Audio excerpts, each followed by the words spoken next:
Hello my dear friends, स्वागत है आपका आपके अपने यूट्यूब चैनल पाथ मेकर में। मेरा नाम है सौरभ और दोस्तों समय हो चुका है जीके के क्वेश्चन जो कि सेकंड शिफ्ट में पूछे गए हैं 19 अक्टूबर 2020 को एसएससी सीएचएसएल के एग्ज़ाम में उनका विश्लेषण करने का। कौन कौन से एग्ज़ाम में क्वेश्चन आए हैं और कौन कौन से आगे आने की संभावना है। देखिए दोस्तों, पहला क्वेश्चन आया था आज, हड़प्पा सभ्यता की खोज कब की गई थी। इसका सही आंसर था दोस्तों 1921 में हड़प्पा सभ्यता की खोज राखलदास बनर्जी के द्वारा की गई थी। और दोस्तों मैं इसी के साथ बता दूं आपको, मोहनजोदड़ो की खोज की गई थी 1922 में। आगे आने वाली शिफ्टों के लिए मोस्ट इंपोर्टेंट क्वेश्चन है दोस्तों। 1922 में मोहनजोदड़ो की खोज की गई थी दोस्तों, और ये किसके द्वारा की गई थी आप इसको जरूर याद रखिएगा, ठीक है। 1922 में किसकी? मोहनजोदड़ो की, ठीक है।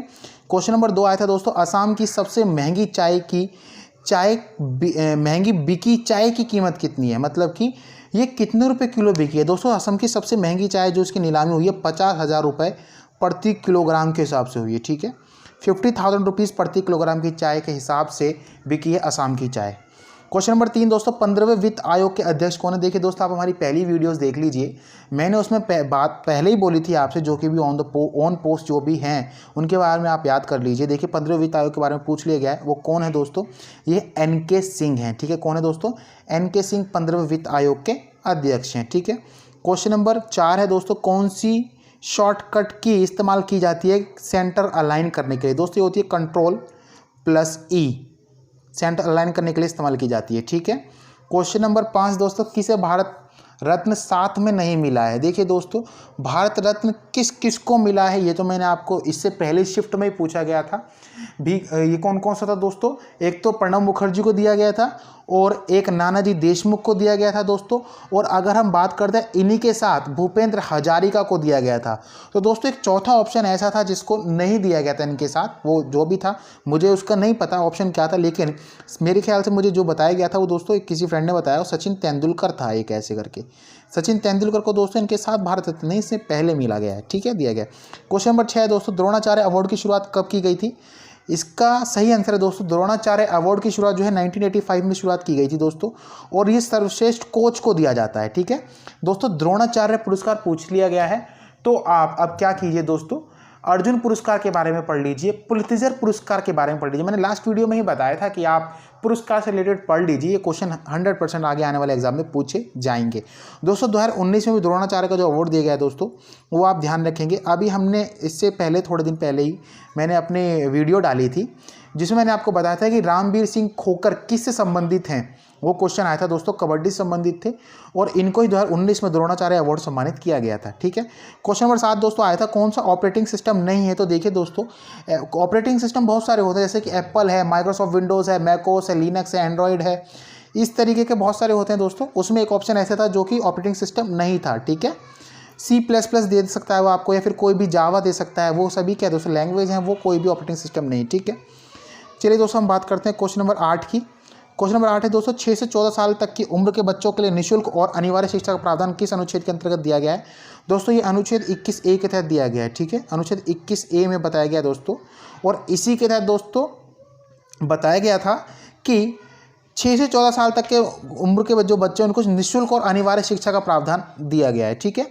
क्वेश्चन नंबर 9 था दोस्तों, जो आया था, बॉमडिला दर्रा कहाँ स्थित। दोस्तों अगर आप हमारे जीके टॉप 20 की सीरीज देखते हैं तो उसमें क्वेश्चन था, मैंने करा रखा है आपको, अरुणाचल प्रदेश में स्थित है दोस्तों। बॉमडिला दर्रा पूछ लिया गया। अब बाकी जो भी है, बाड़ा लचा दर्रा है, शिपकिला दर्रा है, नाथुला दर्रा है, जिलेपिला दर्रा है, और जम्मू एंड कश्मीर में दोस्तों जितने भी दर्रे हैं वो सब आप याद कर लीजिए। यहाँ की आप दर्रा याद कर लीजिए दोस्तों।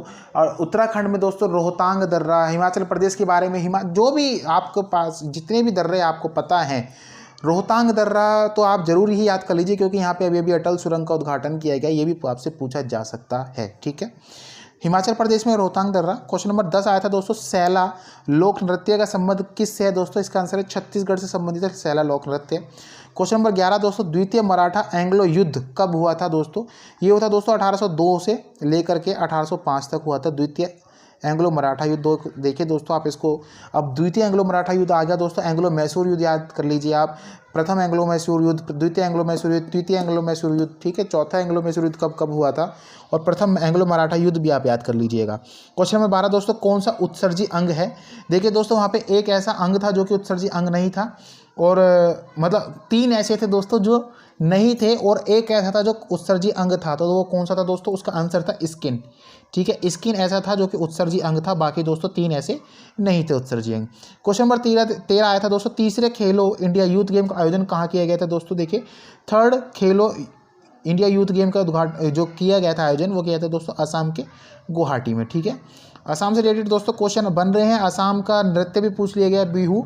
असम से रिलेटेड जितने भी पॉइंट्स है वो आप रट के जाइएगा। ठीक है, क्वेश्चन नंबर 14 दोस्तों, केंद्रीय बजट 2020 किसके द्वारा प्रस्तुत किया गया दोस्तों? हमारी जो फाइनेंस मिनिस्टर है निर्मला सीतारमण, उनके द्वारा प्रस्तुत किया गया केंद्रीय बजट 2020। क्वेश्चन नंबर 15 हमारे सामने है, बहिर्मंडल किसके ऊपर उपस्थित है? तो दोस्तों बहिर्मंडल मतलब कि एग्जोस्फेयर जो होता है दोस्तों, वो थर्मोस्फेयर के ऊपर प्रेजेंट होता है। किसके ऊपर दोस्तों? मतलब इसकी जो नीचे की जो लेयर होती है वो कौन सी कहलाती है? थर्मोस्फेयर कहलाती है। ठीक है, क्वेश्चन नंबर 16 दोस्तों, दूसरे जीएसटी सम्मेलन की अध्यक्षता किसके द्वारा की गई थी, जो 7 जनवरी 2020 को हुई थी? देखिए दोस्तों, दूसरे जीएसटी सम्मेलन की जो अध्यक्षता की गई थी दोस्तों, हमारे फाइनेंस सेक्रेटरी जो कि मैंने आपको बताया था अजय भूषण पांडे हैं, उनके द्वारा ही दोस्तों इसकी अध्यक्षता की गई थी। ठीक है, क्वेश्चन नंबर 17 आया था दोस्तों, गौरी पूजन का पर्व किस राज्य से संबंधित है? इसका आंसर है दोस्तों महाराष्ट्र से संबंधित है गौरी पूजन का पर्व दोस्तों। ये गणेश चतुर्थी के बाद 4-5 दिन बाद मनाया जाता है। क्वेश्चन नंबर 18 आया था दोस्तों, SAFF under 15 football runner up 2019 कौन बने थे दोस्तों? रनर अप बने थे नेपाल। अगर हमसे पूछा है विजेता कौन बने थे, तो विजेता बना था दोस्तों भारत। भारत ने इसको तीसरी बार जीता था।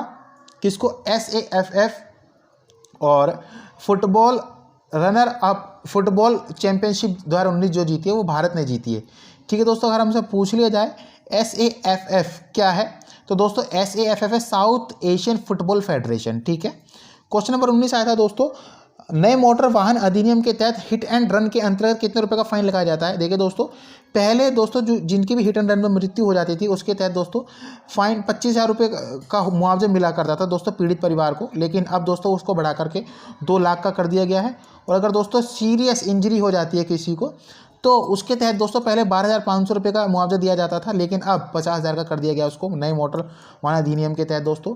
और ये मैं आपको बता दूं, इसका ये 1988 में मोटर व्हीकल एक्ट बना था, जिसका में अमेंडमेंट अभी दोस्तों 2019 में किया गया।